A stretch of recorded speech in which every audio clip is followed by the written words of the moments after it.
ఆత్మరక్షణ శత్రువులను గురిచూసి కొట్టేందుకు నేర్చుకునే బుల్లెట్ ఫైరింగ్ సెషన్ ఇప్పుడక్కడ గ్రామాల వైపు దూసుకొస్తోంది. ఫైరింగ్ రేంజ్ దాటి పచ్చని పల్లెలను వణికిచ్చేస్తోంది. గ్రెనేడ్ మాఫియా ఆగడాలతో బాంబులతో వణికిపోతున్న పల్లెల్లోకి ఇప్పుడు పోలీసుల బుల్లెట్లు కూడా దూసుకురావడంతో ఆ ఊళ్ళు చిగురుటాకులా వణికిపోతున్నాయి. పోలీస్ ఫైరింగ్తో పలువురు గాయపడ్డారు. ఈ నేపథ్యంలో కరీంనగర్ జిల్లా పల్లెల పరిస్థితిపై మా కరెస్పాండెంట్ రమణ అందిస్తున్న గ్రౌండ్ రిపోర్ట్ ఇప్పుడు చూద్దాం. ప్రాణరక్షణ కోసం శత్రువుల ప్రాణాలను అవసరమైతే తీసేందుకు ఉపయోగపడాల్సిన బుల్లెట్ ఇప్పుడు సామాన్యులను భయపడుతుంది, గ్రామాలను వణికిస్తుంది. బోనాలపల్లె వంటి గ్రామాలు పోలీస్ ఫైరింగ్తో ఎలా భయపడుతున్నాయో నేను మీకు చెప్పే ప్రయత్నం చేస్తా. కొత్తపల్లి మండలం ఎల్గందుల పరిధిలోని హ్యామ్లెట్ విలేజ్ బోనాలపల్లి. ఊరు పేరే ఇంటి పేరుగా ఉన్న వారి సంఖ్య ఎక్కువగా కనిపించే ఈ గ్రామం పూర్తిగా వ్యవసాయ ఆధారిత గ్రామం. పొద్దు మాపు అంటూ తేడా లేకుండా ఆరు బయట పిల్లలు, కోళ్లు, పశు సంపద, అరుగులపై ముచ్చట్లు, రచ్చబండపై కబుర్లతో ఉల్లాసానికి కేర్ ఆఫ్గా కనిపిస్తుంది ఈ గ్రామం. కానీ ఈ గ్రామంలో ఇటీవల బుల్లెట్లు దూసుకొస్తున్నాయి. అరుగుపై కూర్చున్న అమృతమ్మ అనే 85 ఏళ్ల వృద్ధురాలితో తొడభాగంలో ఏదో బిరుసుగా వచ్చి తాకింది. ముందు అది రాయి కావచ్చేమో అనుకుంది. ఇంట్లో అమృతమ్మ ముగ్గురు కొడుకులు లేకపోవడంతో పక్కింటి వారికి ఏదో వచ్చి తాకిందని చెప్పింది. తీరా చూస్తే అది తుపాకీలో వాడే బుల్లెట్. దాంతో వారు కంగు తిన్నారు. పెద్ద కొడుకు నరసయ్యకు సమాచారం అందించారు. వెంటనే హాస్పిటల్కు తరలించారు. అదృష్టవశాత్తు ఆ బుల్లెట్ అంత ఫోర్స్గా రాకపోవడం, ఎక్కడో మధ్యలో కొండకో చెట్టుకో తాకి వచ్చి అమృతమ్మ వైపు రావడంతో అమృతమ్మ బతికి బట్టకట్టింది. ఆ ఇన్సిడెంట్ ఎలా జరిగిందో ముందుగా అమృతమ్మ ఇంటి పక్కవారు ఏమంటున్నారో మా రిపోర్టర్ రమణ అందిస్తారు. పోలీస్ ఫైరింగ్ స్టేషన్తో బోనాలపల్లె వంటి గ్రామాలతో పాటుగా ఎల్గందుల్లో మనకు చాలామంది కూడా ఇప్పుడు బిక్కుబిక్కుమంటున్నారు. అమృతమ్మ అనే ఒక ముసలావిడకు 85 ఏళ్ల వృద్ధురాలికి ఒక బుల్లెట్ తాకడం అనేది ఇప్పుడు చర్చనీయాంశమైంది. ఈ క్రమంలో దాన్ని గమనించిన వాళ్ళు పక్కనే ఉన్న పొరుగువారు మనతో పాటున్నారు. అసలు ఏం జరిగిందో మనం మాట్లాడించే ప్రయత్నం చేద్దాం. ఆ రోజు ఏమైందమ్మా అసలు వాస్తవంగా? ఆమె ఆడ గద్దె మీద కూర్చుందట సార్. కూర్చుంటే అది వచ్చి ఆమెకు తాకింది రెండుకి. అవును, రెండుకి తాకిన వాళ్ళే అది పట్టుకొని ఇక్కడికి వచ్చింది మా ఇంటికి వచ్చి రాయో ఏమో నాకు తాకిందే గీడ నొప్పి వస్తుంది అంటే, ఇది రాయి కాదమ్మా ఇది బుల్లెట్ది అని వీళ్ళు అన్నారు పిల్లలని మా పక్కింటి ఆయన మా అల్లుడు ఆయన వాళ్ళ కొడుకులకు కాల్ చేసిండు. వాళ్ళ కొడుకులు వచ్చి పోలీసులకు కాల్ చేసారు. అమ్మ ఇప్పుడు మీరే గుర్తించిండ్రా ఈ విషయము? అసలు తర్వాత ఫోటోలు తీసారా? ఏం జరిగింది? అది బుల్లెట్ అని గుర్తించి ఫోటోలు తీసి వాళ్ళ కొడుకులు పంపిస్తే వాళ్ళు పోలీసులకు కాల్ చేసిర్రు. అవునా? అంటే ఇది బుల్లెట్ అని మీరు ఎట్లా గుర్తించగలిగారమ్మా?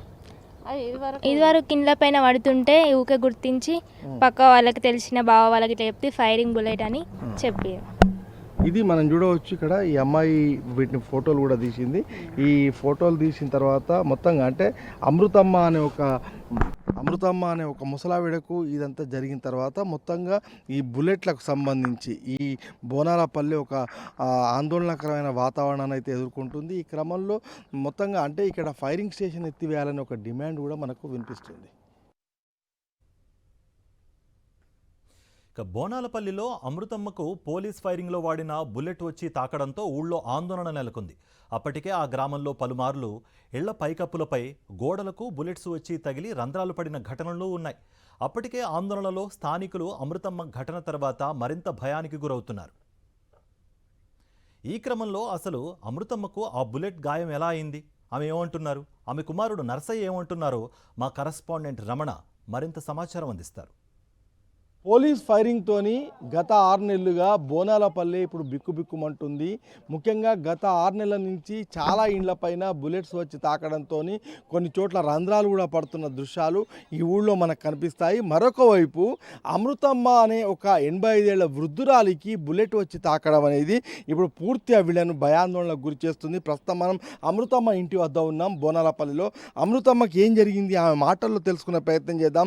పేరులో అమృతమ్మ అని చెప్పి పెట్టుకున్న అమృతమ్మ ఇప్పుడు పూర్తిగా బిక్కుబిక్కుమంటూ భయపడుతోంది, ఆందోళనకు గురవుతుంది. ఏం జరిగిందో మనం మాట్లాడించే ప్రయత్నం చేద్దాం. ఏమైందమ్మా ఆ రోజు ఏమైంది? ఆ రోజు చింతపలకాయ తింటాను ఇక్కడ బుల్లెట్ వచ్చి ఈడ పడ్డది. లేచేటలకు తోట కింద పడ్డది. మరి చూపెట్టుకున్నావు ఆసుపత్రిలో? చూపించిండ్రు, చూపెట్టినా? ఎవరన్నా పోలీసులు వచ్చిందా? వచ్చారు. ఏమన్నారు? ఏమంటారు, వాళ్ళ చదువు వాళ్ళు, నా చదువు నేను. ఆ బుల్లెట్ తాకినప్పటి నుంచి భయపడుతున్నావు బాగా? ఆ, ఆ? ఆ. ఎందుకు? చచ్చిపోయిన ఒక చిత్తం ఉండు కదా ఏని బదుల కన్నా. ఇది అమృతమ్మ బాధ, భయము మనం చూస్తున్నాం. ఆమె వణికిపోతున్న దృశ్యాన్ని మనం చూడవచ్చు. గతంలో మంచిగా మొన్నటిదాకా బుల్లెట్ తాకే కంటే కూడా ముందు ఆమె చాలా యాక్టివ్గా ఉండేది. కానీ ఇప్పుడు ఆ బుల్లెట్ తాకిన తర్వాత ఆమె పూర్తిగా వణికిపోతుందని చెప్పేసి వాళ్ళ కొడుకులు కుమారులు చెప్తున్నారు. ఒకసారి వారితో మనం మాట్లాడించే ప్రయత్నం చేద్దాం. అసలు ఏం జరిగింది ఆ రోజు? అయితే నేను పొలంలో గట్టిగా పొలంలో మందు కొడతాను. అమ్మ ఇట్లే కూకుండి చింతల పండు తింటుంది. తినేటప్పుడు ఇట్లా నేను ఇట్లా అనుడితోటే ఇట్లా అయిందని అంటే ఓ అంటే ఉరికొచ్చిన వరకు ఇట్లా తలిగిందని బిడ్డకి ఇట్లా అంటే దానివల్ల ఇది చేసింది. చూసి నేను మళ్ళీ ఇంటిని అటురికిన అక్కడికి వాళ్ళు ఫైర్ అయ్యే కాడికి అది చూపిస్తా అని వాళ్ళు వెళ్ళిపోయారు. మళ్ళీ వచ్చే వరకు 100 డైల్ చేసిరు. ఇక్కడ డైల్ చేసి 100 వాళ్ళకి ఫోన్ చేస్తే వాళ్ళు వచ్చారు, పోలీసు వచ్చారు, చూసుకున్నారు, ఫోటోలు తీసుకున్నారు. పేరు మేము హాస్పిటల్కి పోయినాం, ఎక్స్రే తీయించినాం, హాస్పిటల్లో చూపించినాం. ఆ సీఐ గారికి అప్పే చెప్పినాం, సీఐ గారికి చూపించినాం. ఆ గోళీ కూడా సీఐ గారికి అప్పే చెప్పినాం, ఎంక్వైరీ చేసినాం. పోతే దీని వల్ల బాగా ఇబ్బందులు అవుతారు, బాగా ఇబ్బంది గురవుతున్నాం. దీని మీద తక్షణం చర్య తీసుకోవాలి. కలెక్టర్ కానీ సిపి కానీ ఈ ఎలగందలకు ఒకప్పుడు పేరువైన ఊరు, ఇది జిల్లా రాజధాని మనకు ఒకప్పుడు. ఇలా ఎలగందల కన్మరుగైపోతుంది కోరిలు చేయబట్టి. ఈ పోలీసు వ్యవస్థ ఏం చేస్తారో మరి దాన్ని బట్టి చర్య తీసుకుని దానివల్ల ఏం చేస్తారో మాకు న్యాయం ఇది కావాలి అంతే. ఖచ్చితంగా బోనాలపల్లె వంటి గ్రామాలు బిక్కుబిక్కుముంటున్న క్రమంలో ఖచ్చితంగా పోలీస్ ఫైరింగ్ స్టేషన్ను ఇక్కడి నుంచి మార్చాలని ఒక డిమాండ్ అయితే వినిపిస్తుంది. మరొక వైపు ఇక్కడ తరిగిపోతున్న కొండల సంపద మొత్తంగా గ్రానైట్ మాఫియాతోని పూర్తిగా ఈ ప్రాంతం అంతా కూడా ఇప్పుడు ఎక్కడికక్కడ గతంలో పెద్ద ఎత్తున కొండలు గుట్టలతో కనిపించిన ప్రాంతం ఇప్పుడు ఒక నిర్మానుష్యంగా కనిపిస్తుంది. మొత్తంగా బోసిపోతున్న పరిస్థితులు కనిపిస్తున్నాయి. వీటి కారణంగా పోలీస్ ఫైరింగ్ స్టేషన్లో జరిగే పోలీస్ కాల్పులు అనేటివి ఈ గ్రామాలకు వచ్చి పడుతున్నాయి. దీంతో ఎవరికి ఏం ప్రమాదం ముంచుకొస్తుందో తెలియని బిక్కుబిక్కుమనే పరిస్థితి మనకు బోనాలపల్లెతో పాటుగా ఇక్కడ ఉన్న చుట్టుపక్కల పల్లెల్లో కనిపిస్తుంది. ఎల్గందుల అంటే కరీంనగర్ ఒకప్పటి పాలనా కేంద్రం. దాని హ్యామ్లెట్ విలేజే బోనాలపల్లి. ఎల్గందుల ఫైరింగ్ స్టేషన్ ఎప్పటినుంచో ఉన్నప్పటికీ గతంలో ఎప్పుడూ లేనట్టుగా ఇప్పుడే బుల్లెట్లు గ్రామంలోకి దూసుకురావడానికి గల కారణం కరిగిపోతున్న కొండలు. ఎల్గందుల, బావుపేట వంటి ప్రాంతాలు కరీంనగర్లో గ్రానైట్ మైనింగ్కు కేంద్రాలు. ఈ క్రమంలో చాలా కొండలే కనిపించకుండా పోగా మిగిలిన కొండలు ఇప్పుడు అంతకంతకు కరిగిపోతున్నాయి.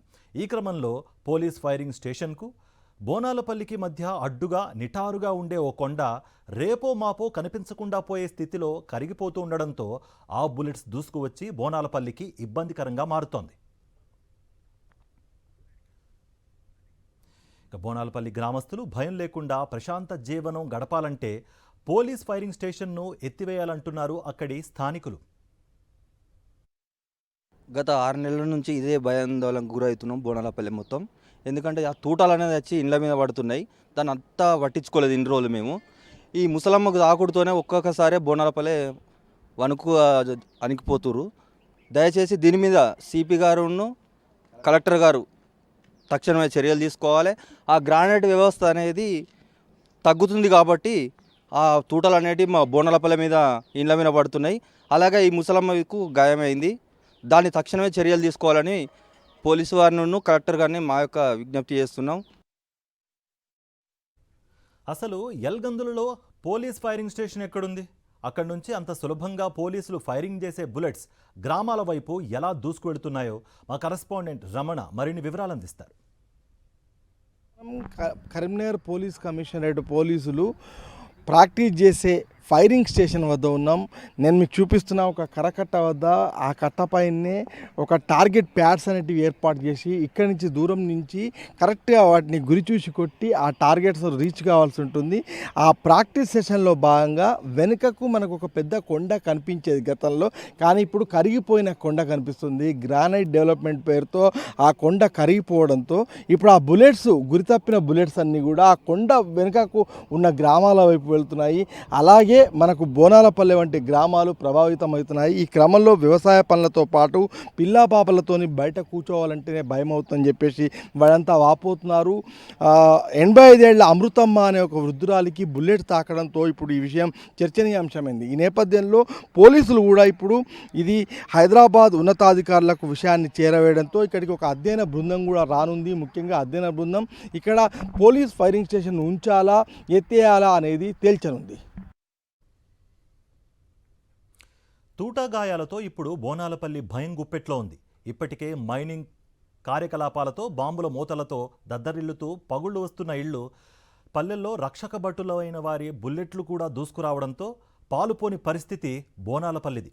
అయితే హైదరాబాద్ నుంచి పోలీస్ అధ్యయన బృందం వచ్చి పూర్తి వివరాలు తెలుసుకున్నాక పోలీస్ ఫైరింగ్ కేంద్రాన్ని మార్చడమా లేక ఇంకేమైనా ప్రత్యామ్నాయాలు చూడటమా అన్నది తేలనుంది.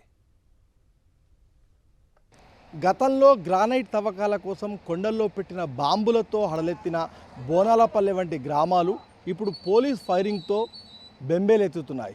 ఇవేం బార్డర్ విలేజెస్ కాదు, అబుజ్మడ్ అడవులు కాదు. ఎందుకు ఈ శిక్ష? ఇప్పుడు దీనికి పోలీసులు సమాధానం చెప్పాల్సి ఉంది. కెమెరా పర్సన్ సతీష్తో రమణ, సాక్షి టీవీ, కరీంనగర్.